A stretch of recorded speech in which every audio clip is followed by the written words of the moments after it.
attractions to the job. But also, I understand the realities that economic conditions have changed, commitments were made by previous administrations that can't be carried out under the current model. So as I've told my hometown police and fire and employees, doing nothing is not an option, because if you don't do something, Austin will do it for you. There'll be people from Lubbock or people from Houston dealing with your particular conditions. Now, I understand, I could sit there all day and encourage you to work out a plan, but it takes 2 and maybe even 3, including employees and retirees, to come up with a viable plan. So I just can give you my word and experience that whatever the local politics are, you got to use your employee groups, you got to use your members that are on council to work with this administration. Houston's going through that, and there's some hard feelings. Met with my fire pension board, and they'd say, well, Whitmire, it's the pain. You don't understand, it's painful. I said, sir, it's gonna be painful, and you've got to anticipate that and make it a part of the reality.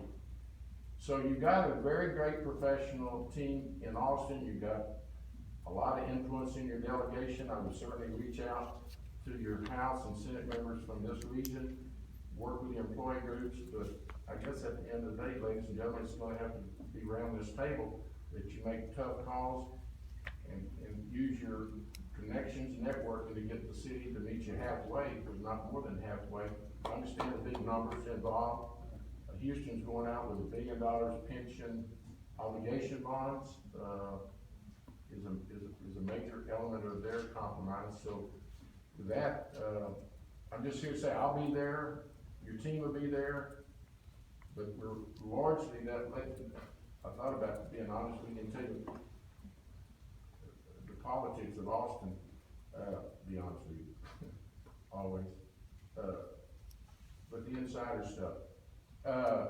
By the time my lieutenant governor and my colleagues deal with all their social agenda, by the time they take care of the restroom issue in sanctuary cities and guns and war, by the time we do all that, I'm not sure they'll have time to get around to the public's business, which would include education and pensions and higher ed, and that is a little bit being facetious, but pretty accurate too. They've got a pretty aggressive social agenda, and it's gonna bog down a lot of things. Most of the members of the legislature couldn't tell you 3 things about the workings of a pension fund. And I don't do that out of disrespect to my colleagues. I just know they meet every other year.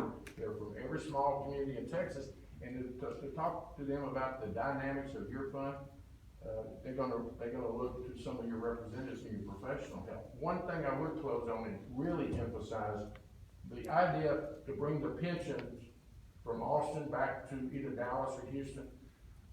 Take my 44 years of experience in watching how that process works. The best thing that can occur is to keep it in Austin because we're insulated from city politics. Listen to me for a minute. We only meet every other year. So we don't get involved in who supported the mayor in his election, or did the fire or the police union go behind somebody in the city election. That just is not raised in Austin, because we are from all across Texas. We only meet every other year. Another issue that you need to recognize, we don't get involved in investments of a pension. It just doesn't cross our plate. Whereas I've told them in Houston, if you take the Houston police, fire, and municipal employees pension back to Houston, in all due respect to that city council that does set-asides, that has all kind of, whether it's sexual orientation commitments, the different minority groups, we just don't raise the issues that you get involved in city politics in Austin. So I would really, and I've actually turned some of the business community from thinking they wanted to take the Houston fund from Austin back home. I said, okay, you know what kind of condition our streets are in right now? Watch and see what some creative administration will do in terms of getting a hold of the assets of the pension and using them for city operations. They'll be borrowing money from the pension. They'll be putting benefits on hold to repair the streets, and that's not a imagination on my mind. I've heard people actually talking about it. So Austin gives you time to get over the city election, to get out of city politics. We only meet every other year. It's a conservative body. certainly run primarily by the Republican administration now in the House, Senate, and every statewide elected position. So with that, I'll be glad to answer any questions if I've raised any. Well, Senator, you and our other colleagues in Austin have in effect threatened or intimidated Penson about not being able to solve the problem and Austin solving the problem. Can you be a little more specific about what that entails? Well, What kind of fix is being contemplated? out of Austin? Yes. Well, obviously, I'd have to know who you're speaking to. Obviously, they would probably, some of my colleagues, or maybe even in your delegation, would think that this pension ought to be like a public or private pension. I don't think they really comprehend the relationship between the pension and fire, police, and municipal employees.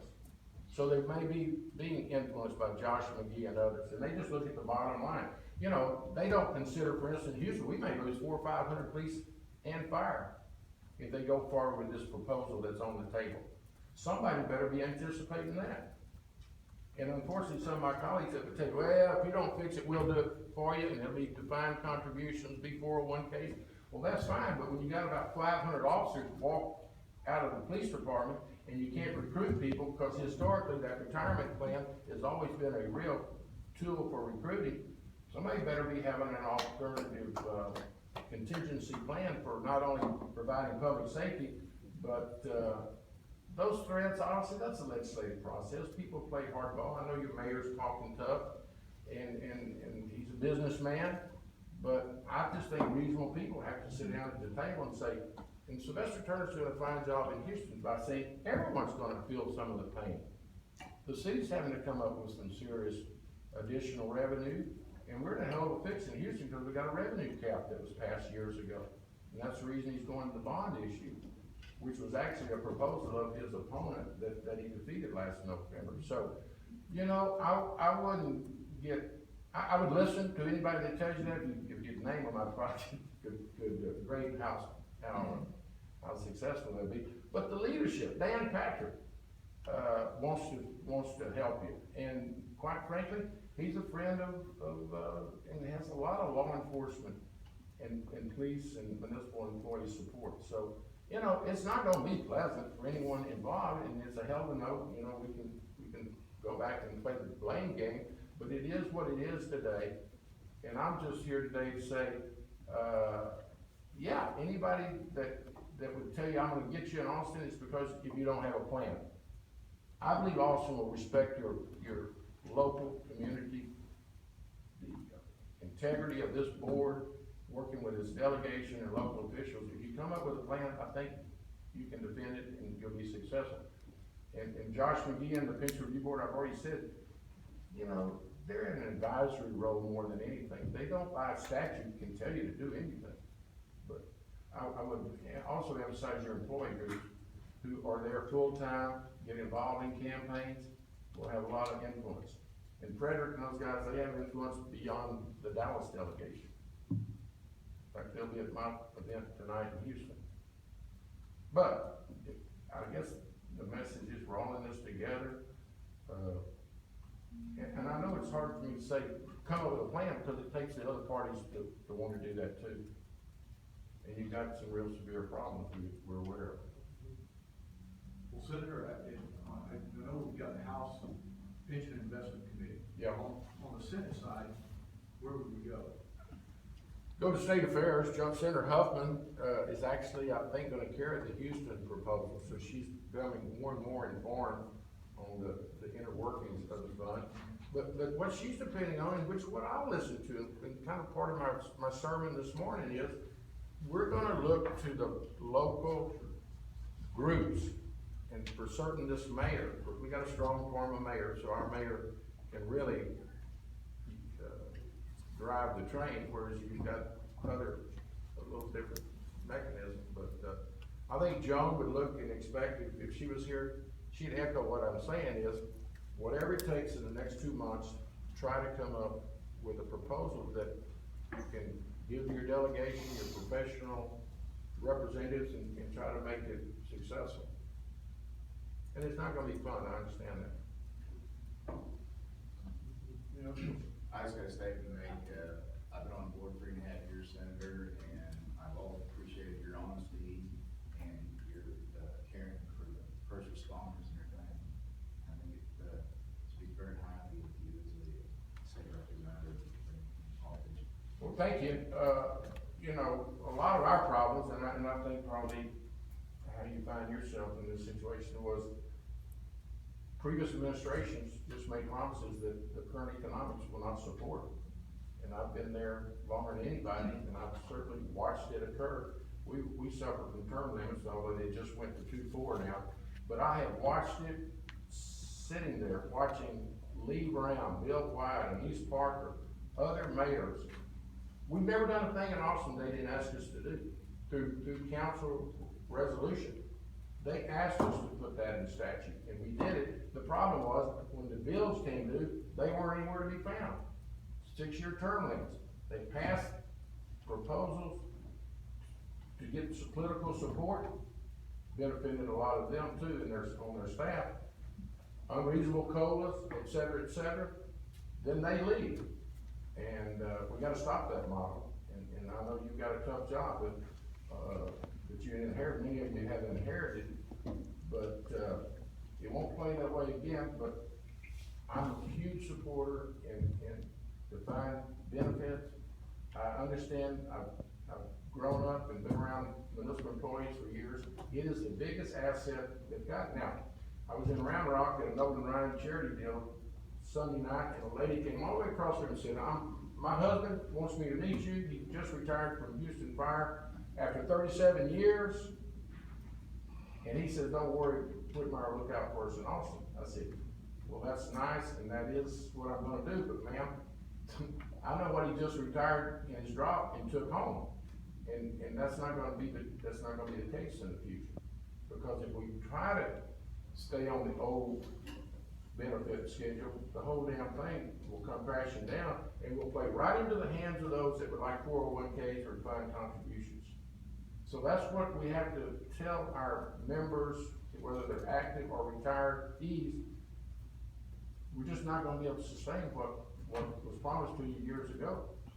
And if you hold our feet to the fire on that, or don't understand and work with us, the Josh McGee's of the world and the Arnold Foundation will strip us of any kind of benefits that you have grown to enjoy. And that's about as honest a description as you'll ever get. And I've had to stand and tell my employee group stuff. I mean, hell, half the benefits, I was there, the city brought me the package and I passed it. Drop, we thought it was the greatest thing. Prior to drop, we were losing all of our 20-year officers to either Harris County Constable, Sheriff, or to other agencies. It was a way to maintain your most senior, experienced guys. They were, back a lot of them went to work, even when I came out of high school in '68, you didn't have to have a college degree. Back then, you only have to have 2 years. But a lot of the officers and firemen went right out of high school. So, hell, they might be a 40-year-old, healthy, raring to go senior employee, but they'd leave because it was a 20-year option and the drop would compensate. But we all know some of the COLAs and other benefits guaranteed are just, were probably never realistic. It was good while it lasted, but we got some serious financial problems because of it. Anything else? Senator, I want to say thank you very much for speaking with us today. And not to mag or repeat anything you said, but I want to just make it clear for our audience, is you're saying that our members need to pass something to make some changes themselves. And it's going to take the work of our membership, our members and our employee groups supporting a change, as hard as it may be a change, as well as the other party in the city of Dallas coming to the table and us going to the legislature with a plan together. Because at the end of the day, and I'm paraphrasing, at the end of the day, you're saying we don't want to take control out of Austin and give it back to local control, because we've heard that word a lot, local control. It would be better for us to keep the plan in Austin, under understand. Excellent summary. Local control in the world that I've grown up and worked for 44 years in means I listen to the local entities. I listen to the city, I listen to the employee groups, I listen to your delegation, and certainly this board. That is as pure local control as you can get. What I'm emphasizing to you, I would never, and I would filibuster, I'd preach all day long. Don't take your pension plan and give it to a local city council. In all due respect, I know all of them, certainly in Houston, and I've watched yours. They have different pressure points than the legislature has. They are full-time, regular, year-round meetings. Austin is removed from your political environment. We only meet every other year. We're gonna listen to your leadership.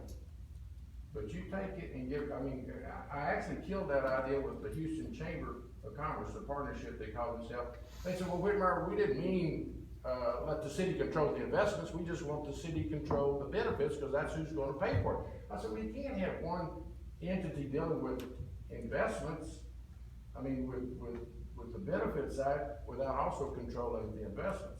And if you wanna get the Houston City Council, and I know every one of them, and if they were sitting here, I would tell it to their face. I know the political community pressures to fix up this neighborhood based on where the vote is, and if you let them control the assets of your pension, they will use it for political patronage. And I've never heard that uttered in Austin, because we don't even get involved in how you invest your money. But you give a local municipality control of billions of dollars, Houston's, each one's got plus $3 billion. I know you'll have set-asides, you'll have minority participation. I'm going back to a black district this afternoon to speak at 3. I understand those pressures, and I don't want communities left out. But I don't want to use the pension fund. In fact, the only thing the legislature's ever got close to doing is a few years ago, I think they tried to say you couldn't invest in tobacco stocks. And then I think when South Africa was a major issue, I think Rodney Ellis passed legislation that you couldn't invest in anybody doing business in South Africa. That's the closest the legislature's ever gotten to tampering with your pension investments. And you need to keep them under your control, not Austin, and for sure not, in all due respect, municipal politicians who have pressures that you can't imagine. Thank you for You your did answer. summarize, and doing nothing is not an option, and I'm confident with enough bright people sitting here, and you gotta use your political networking with the employee groups, the press, maybe your members working on the mayor and the council to meet you at least halfway. Well, I got a quick question, Senator, and there's roughly 10 plus funds that are infinite funding. Sir? There's roughly 10-ish plus funds that are infinite funding as established by the PRB. What's the chances of some of those 10 funds getting out of this legislative session without having some sort of fix applied? Well, let me tell you what the legislature does. It reacts. We're not proactive on anything. And quite frankly, we wouldn't take up the pensions if it wasn't some pressure from organizations like Houston Partnership, or perhaps maybe your mayor could. The legislature, you gotta understand, I went there and I was 44 years ago when I was 23. So I was 10 in the House, 34 in the Senate. I've seen everything. Much to my consternation is we don't react. School finance is in the Supreme Court. We don't even run the schools properly. The Supreme Court has to tell us what to do. This would not be on their plate, but for the publicity it's gotten, the leadership speaking, and you got serious problems. I get the Dallas Morning News, it's actually better, you may not like it, but it's, statewide news is better than the Houston Chronicle. So I read it when I'm in Austin, it's one of my regular daily readings. So I know your challenge is, it'd be nice to get it off the front page, because it would help you fix the thing if people were not being covered, but it is what it is. I don't know about all those different funds. I don't, to be honest with you, I haven't heard, for years El Paso was a problem. El Paso came up with a local fix, by the way, while I was actually on the Pension Review Board. So, I promise you, a senator from Galveston does not worry about the Dallas financial picture. Somebody's got to bring it to his or her attention. Somebody from Lubbock or the Panhandle, this is a big old diverse, huge state. Obviously, your delegation is gonna be involved because your members and retirees live in their districts. But they got a full plate too, and I wasn't just being cute while ago, although it makes a point I'm trying to make that we don't need to spend all our time on social agendas. And I understand people run to talk about guns and other issues, and that's fine, but I would like to take care of the public's business, meaning a good state budget, education, infrastructure. Man, you're about to get in line. Anybody who wants to really pass and fix this plan, once you come up with one, I think Dan Pat and them are gonna spend the first couple of months dealing with about, I could spend the rest of the morning telling you about 8 or 10 socialist sanctuary cities, women's health care, vouchers. I mean, by the time they go through their political agenda, I don't know if we've got a hell of a lot of time to get down to the serious business, which I would do the public's business like pensions and education, and then get around to the social agenda after we've done people's business. But elections matter. I don't run the place. They're in control. Dan Patrick's gonna make the restroom bill his first item, and that'll eat up several days and distract everybody when it's, in my judgment, not a broken system. But anyway, I didn't come here to talk about that. You summarized it about as well as I could. Anything else? And I really hate to leave because I like to listen to my colleagues and listen to the dialogue. So you're gonna have to wait now, I mean. Yeah, I really need to, I got, a 3 o'clock that I had scheduled. I actually had a speech at lunch and I canceled that to be here because it's so important, but I would like to get on that 1 o'clock flight and be in my district at 3. They're doing a documentary on body cameras, how our CBS affiliate for the last 6 months has traveled with Houston police officers. And you're gonna see the good side and the bad side of what body cameras can provide. It's a game changer. Before you leave, can I ask one last question? Sure. I recognize that it's easiest way, or makes your job a lot easier to, put the fix in a box and. Yeah. Rubber stamp Like it. Houston, and then you can rubber stamp it in Austin, which is, I think, what's gonna happen with the Houston proposal that's on the table. And I know you mentioned $1 billion, but you recognize that $1 billion was, they had underfunded, the city had underfunded. Yeah, they owe the pensions that amount. Right, and versus the city of Dallas has been contributing, Excellent their point. rate, so, and our fix is not gonna probably be that easy to hand over to you. And what I'm hearing is that's what you're asking us to do, and we need to work towards that. And you don't wanna have, and I recognize, I'm a city of council member from the city of Dallas, I recognize the political pressures that we have.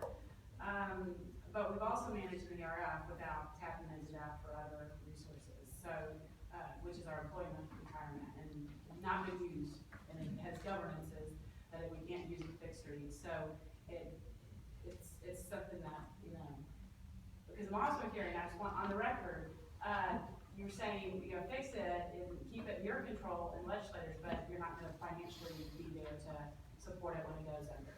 Is that correct? Well, obviously, your comment shows why it's so complex. Yeah. And let me thank you for your service, and I hope you know when I'm poking at the council members, I'm doing it out of respect and, Oh, I and understand the politics of it. First of all, the Houston, they come up, they're not out of the woodwork, because I know people already are planning on amending it. You got Joan Huffman, who's a conservative Republican, carrying it for the city, but you got Paul Bettencourt, two rows over from her, that plans to gut the thing by saying you can't do pension revenue bonds without a vote of the public. So, I don't know, if that was to go on the bill, I don't know, that probably makes Houston have to go back to the start. And you are absolutely right, and I probably should have pointed out, the Houston $1 billion is going for about 800 million plus that they owe in obligations to. Right. Hell of a difference than what's being proposed, I understand here. First of all, I didn't emphasize that vote that your members are making right now. I hope they take that as a serious responsibility. But you're right, Councilwoman, you're absolutely right. The city's gonna have to come up with, I understand, part of the discussion, significant amount of money, I've read as much as a billion. And somebody's just gonna have to make a tough call there that is important to support your municipal employees, fire and police and municipal with that kind of investment. Because if not, it's gonna wreak havoc, and I don't know what your final plan will be. But I know in Houston, the city's got to come up, not only with that the bonds, but they've gotta come up with significant more contributions. So, And the state's you not- did a heck of a job of describing how complex it is. Mr. Wilson, I just wanna thank you for your service again on city council. I still, that comment about keeping it in your government, your area, shows how complex it is, and Yeah. make sure that. Because certainly the model of bringing it back to local elected officials, I understand how good that sounds. I just also think I'm a political realist.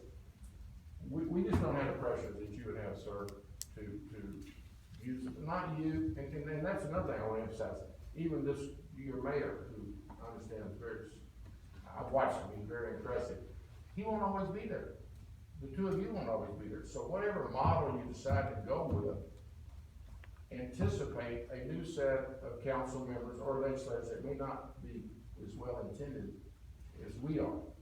Because I served with some good legislators, bad legislators, and I've witnessed council members that only worry about the next election, and if they wanna hand out $30 million for somebody to start a dog shelter or animal shelter, and that represents a lot of votes, they're probably gonna get to help find where you invest that money now.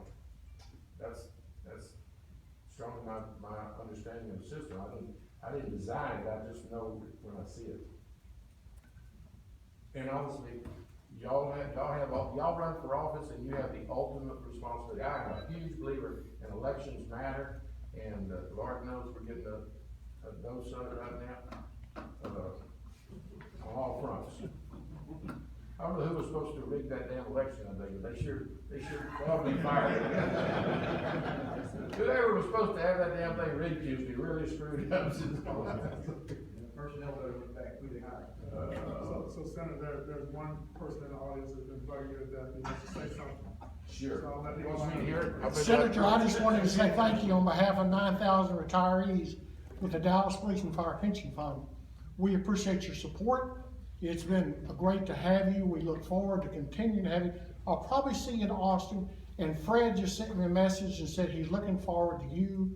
Are you buying dinner tonight for him? Yeah, I actually have my reception. When I got instructions to be here today, I said, well, but I'm giving a speech to highway contractors at the Galleria at noon. Then I've got to be in Acres Home at 3 o'clock, and my reception, Robert Miller said, no, you're going to Dallas today. Thank you, sir. And We you know appreciate what? you. He didn't have to talk me into it. This is the most serious thing that we'll deal with. And back to, I'm saying, coming up with something we're representing, that's just partially true. You know, we always, there's not a piece of legislation I've ever seen that could be improved.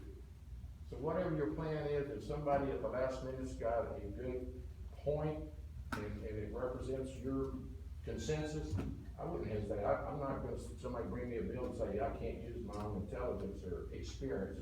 Better not depend on intelligence, I better go with the experience. So, we do want a plan, but, you know, if it's not finalized, the Houston deal is not nearly as final as some of you may have been told or reading. I mean, it's, you know, you got 181 legislators and other issues will get involved, and the employee groups will get involved. In fact, the other night, it's interesting, I'll just show you how crazy the world is. So, the mayor's got his plan. Currently, the Fire Pension Board and the union is supporting it, but if you really pin them down, they say, no, we're just keeping the process going.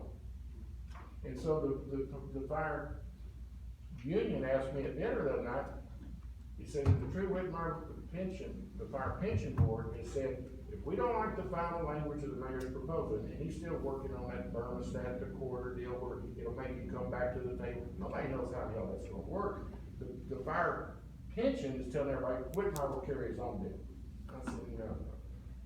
And that's the misinformation that makes all this complicated too. I'm not carrying an independent bill that our mayor and I think all but one council member supported. That's the starting point with that plan. Now, if Bencourt tries to amend it and destroy or do away with the revenue bonds, pension revenue bonds, that's a big hole. So, anyway, and y'all are certainly welcome as we get started, Austin. Call me, come down there, and we'll work together. One more thing, Senator, it is, and I'm just gonna be totally honest, it is highly improbable that this pension fund and the city is gonna come with one agreement to the legislature. How do we have, I mean, Well, it just means we're all gonna have to work harder when we get there. I mean, the good news is come January, we're there every day. And I know y'all can't be there every day, or certainly the representatives can be there. So you just do like they want. I know how tough it is. right, Because it didn't get like this overnight, and it's probably not a quick fix, quite frankly, or I'm not sure you can pass a quick fix. So we just gotta do the damn best we can. And you know, I would urge the retirees and active members to talk to their state rep, their state senator. Your delegation, quite frankly, has got some bright people in it, but I would have a hard time telling you which one is really focusing on this. Now, maybe the Health Lines says, yeah, we gotta do that, but I don't identify any of them. First, they're all relatively new, so it's a relatively new experience and a new subject matter for them. I'm certain they're gonna listen to you. I'm certain the mayor and the council is gonna have tremendous influence. Royce West is one of the smartest, most capable legislators in Austin. And I bet he's more involved than I'm aware of. I haven't talked to him about it, but Huff Hines is a brilliant, businessman, connected with the leadership. Royce is connected. Hell, Jane Nelson, not too far from here, chairs the whole finance committee. So get with the leadership, do the best you can, keep hope alive, and the world won't come to an end, whatever we do. It may be something that becomes a process. Ma'am, that's probably my best answer to you. You know, it may be something that you can't totally accomplish, maybe even one session. But I don't want you not to have a proposal with maybe some parameters to where Josh McGee or somebody with maybe his own mindset take control of your destiny and do something that none of you like. That'd be the worst damn mess. What if every one of the interest groups, whether the city administration and this board, and remember, what if something that none of you like? Might actually mean somebody does a pretty good job. You know, in a divorce settlement, if both sides are unhappy, the lawyers usually think they've done a good job. Why in the hell I compare this to a divorce settlement? Except, there's gonna be people unhappy, but I think integrity, good faith, work with your representatives, your delegation. Royce West has worked out more tough deals in Austin than most. Then you got, I don't know why I keep thinking Mr. Huffines, because he's active, spends a lot of time on it. And there's others in your delegation too. And I'll be there. thank you, sir. Okay, thank y'all. I'm gonna run. Thank you. Hey, Gordon.